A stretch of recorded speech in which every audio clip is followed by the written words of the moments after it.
all I have is an ear. I just opened up my ear and said, God, well, he said, tell them that. See, understand something, my brothers and my sisters. Men are, they are projectors, and women are receptive. They release, and women, they get an impartation.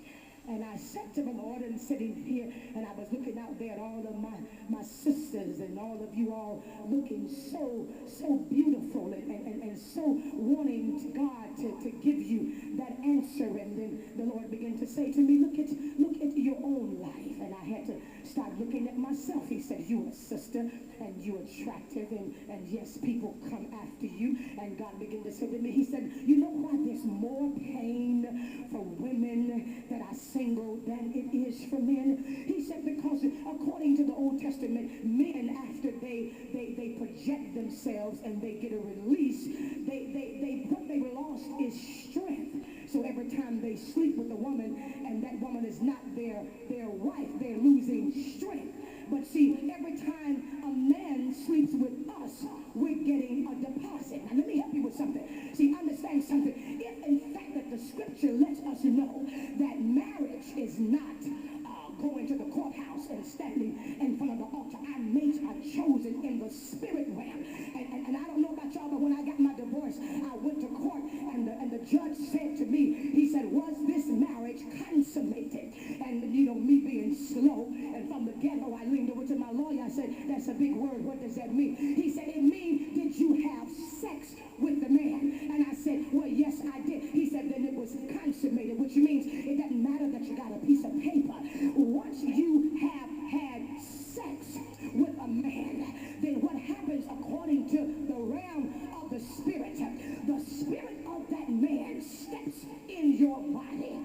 Oh, y'all better come on and see this thing. And you all become one person. Yeah, come on, listen to this. You become one with the person that you have slept with. And I was sitting there and I was asking the Lord, and I don't like it when God do this to me. And I'm sitting over there and I said to the Lord, I said, but why am I not married? And he said to me, you've been married too many times. He said, every time you slept with somebody, you married them, and that person became your husband. He said, but what your problem is, you got married to all these men, but you never divorced any of them. And y'all, I gotta teach this. I feel bad because he was ministering to me over there, and I said, but why am I not married? He said, you're not married because you're not single.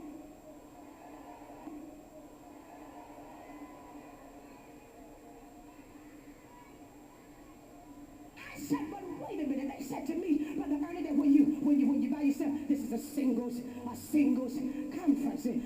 We all are single. So I started looking for that in the Bible. Every time I found single, I kept running around the scriptures that said singleness in heart. And I said, God, what are you talking about? He said, there's a whole lot of y'all out there who ain't got nobody with you, but you're not single. He said, you know what's wrong with you? He said, there's a whole lot of brothers. Now come on, sisters, I gotta help you.